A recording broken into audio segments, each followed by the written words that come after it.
Baik, selamat siang kepada Ibu Yani sebagai dosen pengampu mata pembelajaran leadership dalam pre-uni Star Trek ini. Perkenalkan, saya Raditya akan mempresentasikan analisis kepemimpinan saya dengan subjek Bapak B.J. Habibie, yaitu Presiden Republik Indonesia ketiga. Nah, alasan saya memilih tokoh ini adalah dengan memilih Bapak B.J. Habibie sebagai subjek analisis dalam tugas leadership ini, saya ingin lebih mengetahui serta memberikan informasi tentang kebijakan-kebijakan beliau selama menjabat sebagai Presiden Republik Indonesia dan mengetahui tipe kepemimpinan seperti apakah yang beliau ambil dalam memimpin negara ini.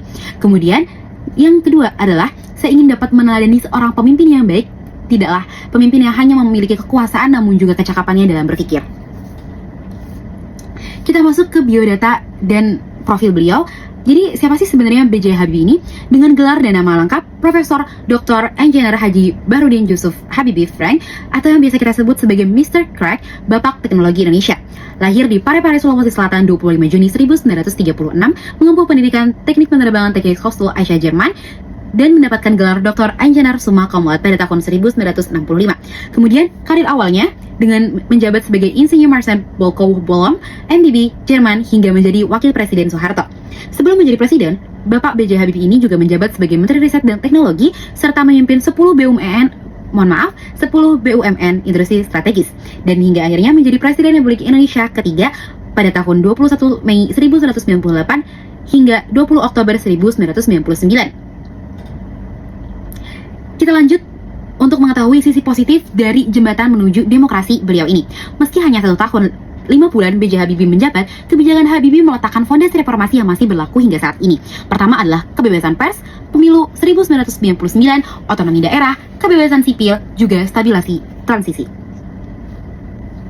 Baik, selanjutnya kita akan mengetahui tipe kepemimpinan seperti apakah yang beliau ambil dalam menjabat sebagai Presiden Republik Indonesia.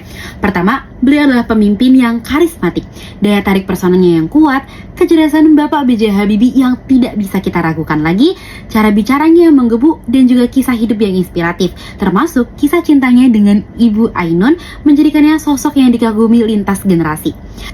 Yang kedua adalah tipe kepemimpinan yang visioner. Sebagai pemimpin yang visioner, sejak menjabat sebagai Menteri Riset dan Teknologi, beliau memiliki visi jangka panjang dan juga lompatan teknologi agar Indonesia tak hanya agraris, tapi juga negara industri berbasis iptek, konsisten di bawah hingga beliau menjadi presiden. Yang ketiga adalah tipe kepemimpinan expert power. Otoritas dan pengaruhnya bertumpu kuat pada keahlian teknis ilmiah kelas dunia yang jarang dimiliki oleh pemimpin politik lain, diperkuat juga oleh reference power dari kekaguman publik. Selanjutnya, kita akan mengambil kesimpulan bahwa B.J. Habibie paling tepat digambarkan sebagai pemimpin transformasional dan visioner dengan basis expert power yang kuat dibalut gaya yang lebih demokratis dan partisipatif dibanding pendahulunya. Jadi, Bapak B.J. Habibie ini bisa dibilang sebagai presiden yang cukup mengambil andil dalam masa reformasi Indonesia. Kita lanjut ke capaian-capaian beliau di masa jabatannya. Yang pertama ada di bidang teknologi dan juga kedirgantaraan. Faktor Habibie atau Habibie Factor, rumus perhitungan kerekatan struktur pesawat crack propagation on random spectrum loading yang diakui dan dipakai di industri penerbangan di dunia, dan itu tidak hanya di Indonesia saja.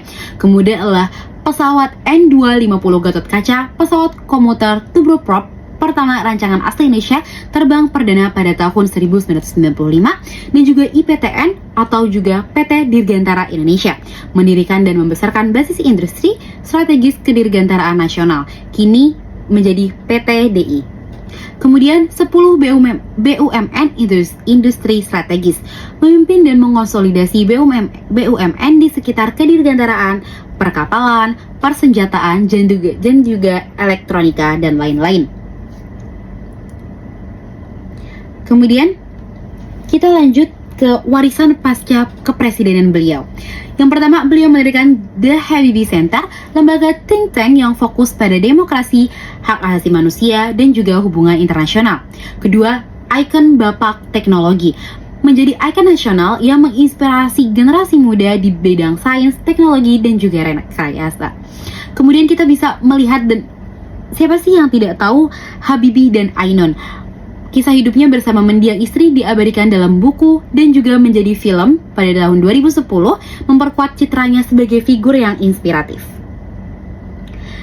saya menyimpulkan bahwa pemimpin ilmuwan di titik paling genting sejarah Indonesia adalah B.J. Habibie.